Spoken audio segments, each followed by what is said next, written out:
이제 24일까지 성탄절 되기 전까지 우리는 대림절이라고 불러요.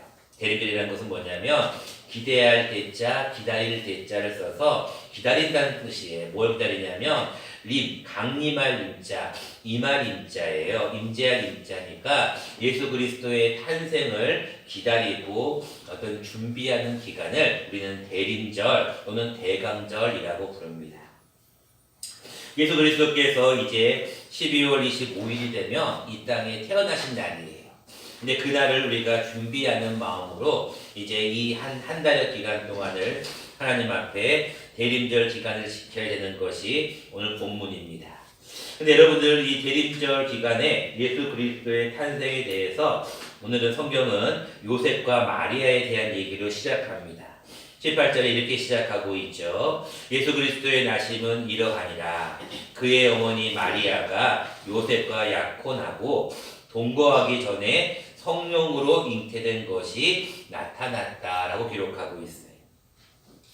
여러분들이 조금 이 당시에 어떤 유대 당시의 어떤 결혼 풍습을 조금 이해하시면 이 말씀이 좀 이해가 쉬운데요. 우리는 보통 결혼하기 전에 뭐를 하냐면 약혼을 하잖아요. 근데 그 약혼은 잠깐 결혼을 하겠다라고 이렇게 약속을 하는 그런 의미인데 유대는 그렇게 하지 않고 이 약혼이라는 기간을 한 1년 정도를 잡아요.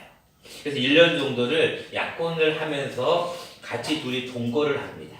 그런데 이 동거할 때 별도로 부부관계를 해서는 안 돼요. 단지 서로를 약간 탐색하고 서로에 대해서 알아가는 그런 기간을 우리는 보통 1년 정도로 그 당시에는 잡습니다.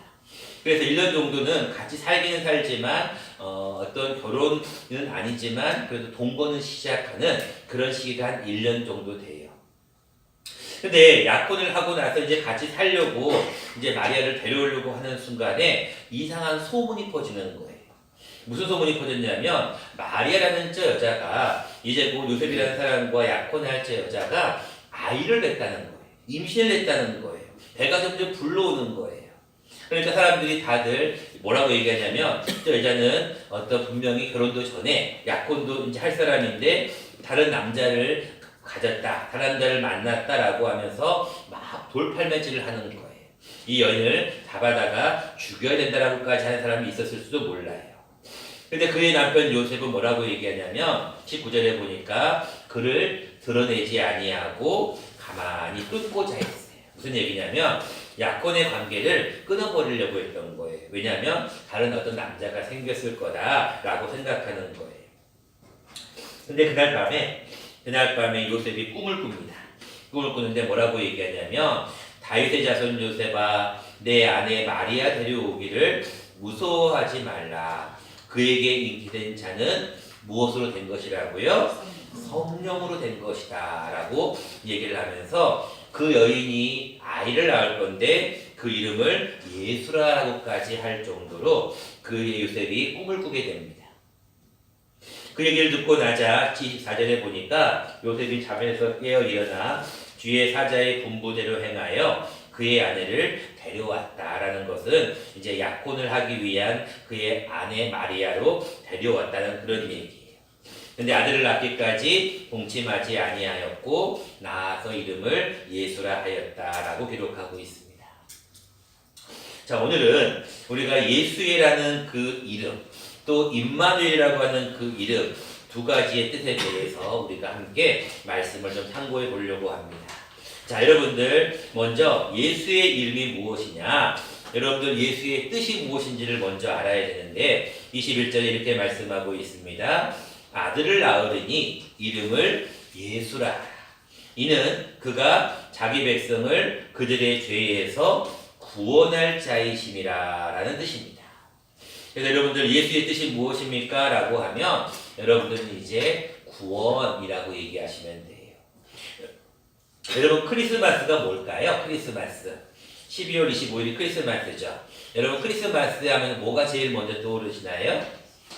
많은 사람들은 뭐 이런 추리, 또 많은 사람들은 선물 교환, 또 많은 사람들은 크리스마스 하면 어떤 연말, 어떤 또 마지막 해, 어떤 뭐 모든 날, 뭐 여러 가지 많은 개념이 있겠죠. 근데 여러분 크리스마스의 정확한 뜻은 뭐냐면 이 크리스라는 뜻은 뭐냐면 크라이스트라는 말의 줄임이에요. 크라이스트라는 것은 뭐냐면 그리스라는 거거든요. 그리스라는 뜻은 기름 부음을 받은 자 이런 뜻이에요. 그래서 크리스라는 거는 그리스도라는 뜻이고 이 마스라는 뜻은 메스라는 예배한다, 경배한다는 뜻의 또 줄임말이에요. 그래서 이 크리스마스는 정확하게 의미를 하면은 그리스도에게 예배하는 날이다 이런 뜻이에요. 근데 많은 사람들이 크리스마스 하면 어떻게 생각해요? 맛있는 거 먹고 선물도 교환하고 즐겁게 놀고 이런 개념을 생각하는 거예요. 근데 정확한 뜻은 뭐냐면 우리 메리 크리스마스라고 하잖아요. 그 의미는 뭐냐면 메리는 즐거움이라는 뜻이고 크리스마스는 그리스도께 예배한다 이런 뜻이에요.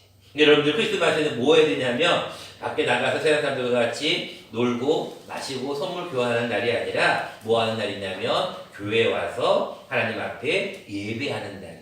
우리가 왜 예배를 해야 되느냐? 그 이유는 한 가지.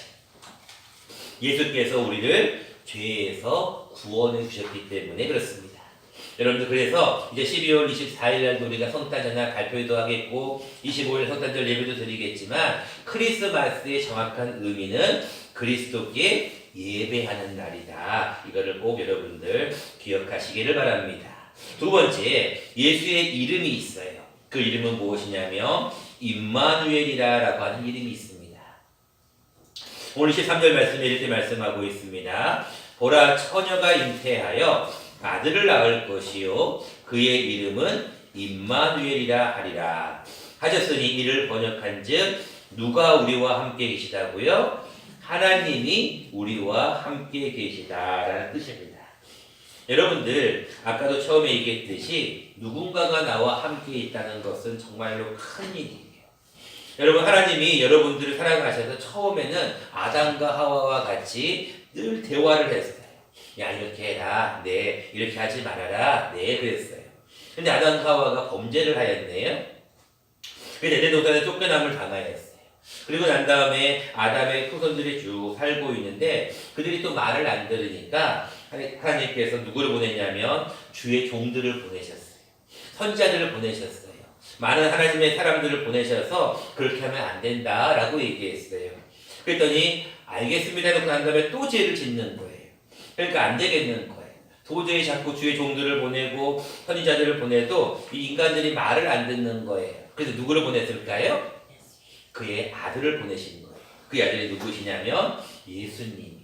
그래서 예수 그리스도를 이 땅에 보내셨어요. 그런데 사람들이 예수님을 어떻게 했어요? 또 죽여버린 거예요. 그리고 예수님이 처음에 태어날 때부터 사람들이 이 사람을 정말 사람들이 사는 곳이 아닌 마구간에서 태어나게 하신 거예요. 그래서 예수 그리스도의 마지막까지 죽음으로 끝나버린 거예요. 하나님께서 안 되겠다. 내가 너와 함께하기 위해서 예수를 보냈는데도 너희가 예수를 죽이는구나 라고 하는 거예요. 그래서 예수님께서 그 죽음을 깨트리고 부활하셨어요. 그리고 난 다음에 부활하시면서 마지막으로 누구를 또 보내주셨어요? 성령님을 보내주셨어요. 그러니까 가만히 보면 하나님은 처음에는 하나님과 예수님 하나님과 사람과 바로 1대1로 만나다가 이제는 주의 종들을 보내기 시작하는 거예요. 그러다가 안 되니까 주의 하나님의 아들을 보내시는 거예요. 그래도 안 되니까 마지막으로 성령님까지 우리에게 보내시는 거예요. 그래서 성령님은 우리와 항상 영원히 함께 계신다라고 말씀하고 있는 거예요. 하나님이 이처럼 우리와 함께 하신다는 이것이 얼마나 큰 이름이고 큰 소망이고 우리에게 큰 기쁨인지 모르겠어요. 여러분들 임마누엘이라는 그 뜻이 우리가 항상 생각할 것은 하나님이 나와 함께 하신다.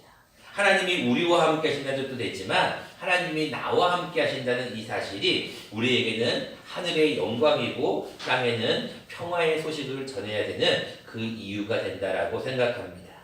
이제 말씀을 맺고자 합니다. 여러분 사실 예수 그리스도의 탄생은 즐거운 날은 아니에요. 우리가 메리 크리스마스라고 하지만 사실은 즐거운 날이 될 수가 없습니다. 왜냐하면 여러분들이 아시다시피 그 당시에 왕이었던 헤롯 왕이 뭐라고 하냐면 동방박사가 별을 보고 가서 막 예수님께 경배하려고 했더니 헤롯 왕이 그렇게 얘기하는 거예요. 야, 나도 그 예수라고 하는 유대인의 왕에게 경배할 테니 그 예수라는 사람이 어디 있는지를 좀 알려주셔라 라고 얘기하는 거예요. 근데 헤로드 왕의 본심은 뭐였을까요? 예수를 죽이려고 했어요. 그 이유는 뭐냐면 어떻게 왕이 둘 될 수가 있냐는 거예요. 왕은 한 사람인데 유대인이 왕이 났다는 거예요. 그러니까 헤로드 왕이 그를 죽이려고 이렇게 동방박사들에게 얘기했어요.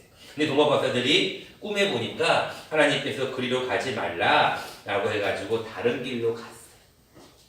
그렇게 하면 어떻게 합니까? 세상에 그 때를 알아본 때를 기준으로 해서 2살 이하의 아이들은 다 죽여버렸어요. 예레미야 뭐라고 말씀하고 있냐면 라마에서 슬퍼하고 크게 통곡한 소리가 들렸어요. 그래서 여러분 사실 크리스마스는 기쁜 날이 아니에요. 그 당시에 아이들로 보면은 예수라는 아이로 인하여서 다 죽임을 당했던 여러분 2살 이하의 어린아이가 죽었다고 생각해 보세요. 얼마나 슬프고 어렵겠어요. 근데 그 슬픔의 시간 가운데 그 어려움의 시간 가운데 예수는 목숨을 건지게 되거든요. 그 이유는 한 가지. 무엇하기 위해서 그러셨냐면 우리를 구원하시기 위해서예요. 여러분들 그래서 항상 여러분 하나님 앞에 나아갈 때는 예수님, 나의 죄를 구원해 주시는 분이시구나. 임마누엘, 하나님이 항상 나와 함께 하시는구나. 이 두 가지를 머릿속에 항상 기억하시면 좋겠어요. 그래서 여러분 다른 많은 것보다도 이 두 이름, 예수라는 이름, 또 임마누엘이라는 이름, 이 두 가지 이름이 여러분들 모두에게 소망이 되시는 복된 주일 되시기를 간절히 축원합니다. 고맙고 감사하신